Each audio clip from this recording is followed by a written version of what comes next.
Degree BTech పూర్తి చేసిన వారికి ఐటీ రంగంలో మంచి అవకాశాలు ఉన్నాయని, రాబోయే రోజుల్లో రాజధాని అమరావతి కేంద్రంగా ఐటీ రంగం మరింత అభివృద్ధి చెందుతుందని సెంట్రల్ ఎమ్మెల్యే బోండా ఉమా చెప్పారు. అధునాతన టెక్నాలజీని అందిపుచ్చుకోవడంలో ముందుండాలని సూచించారు.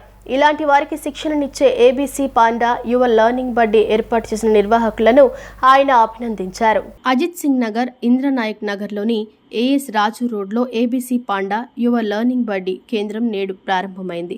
ప్రభుత్వ విప్ మరియు సెంట్రల్ శాసనసభ్యులు బోండా ఉమామహేశ్వరరావు ఈ కేంద్రాన్ని లాంఛనంగా ఆవిష్కరించారు. అనంతరం సంస్థ సీఈఓ ఏ దేవి సుప్రియాంక, సహ వ్యవస్థాపకుడు ఏఎన్ సతీష్ కుమార్లతో కలిసి పూజా కార్యక్రమంలో పాల్గొన్నారు.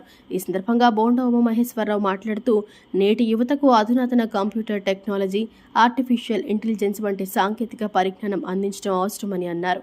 డిగ్రీ బీటెక్ పూర్తి చేసిన వారికి ఐటీ రంగంలో విస్తృత అవకాశాలు ఉన్నాయని, రాబోయే రోజుల్లో ఏపీ రాజధాని అమరావతి కేంద్రంగా ఐటీ రంగం అభివృద్ధి చెందే అవకాశం ఉందని పేర్కొన్నారు.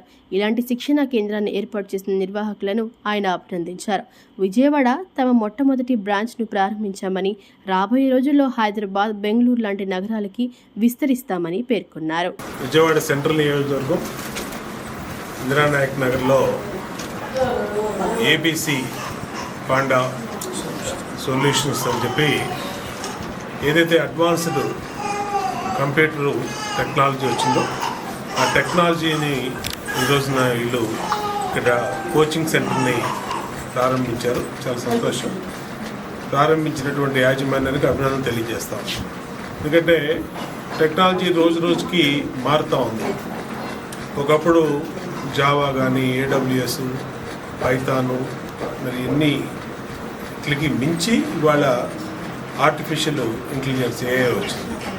అలాగే అనేక రకాలుగా ఇవాళ అడ్వాన్స్డ్ టెక్నాలజీ మారిపోతూ ఉంది.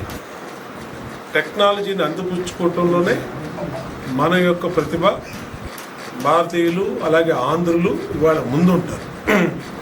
ఈ కోచింగ్ అనేది ఈ బీటెక్, సిఎస్సి కానీ, ఈసీ కానీ, కంప్యూటర్స్ కానీ కంప్లీట్ చేసినటువంటి పిల్లలకి చాలా ఉపయోగంగా ఉంటుంది. ఖచ్చితంగా ఇవాళ ఉన్నతమైనటువంటి ఉద్యోగాలు ఐటీ రంగంలో చేయాలని అంటే ఇవన్నీ కూడా నేర్చుకోవాల్సినటువంటి అవసరం.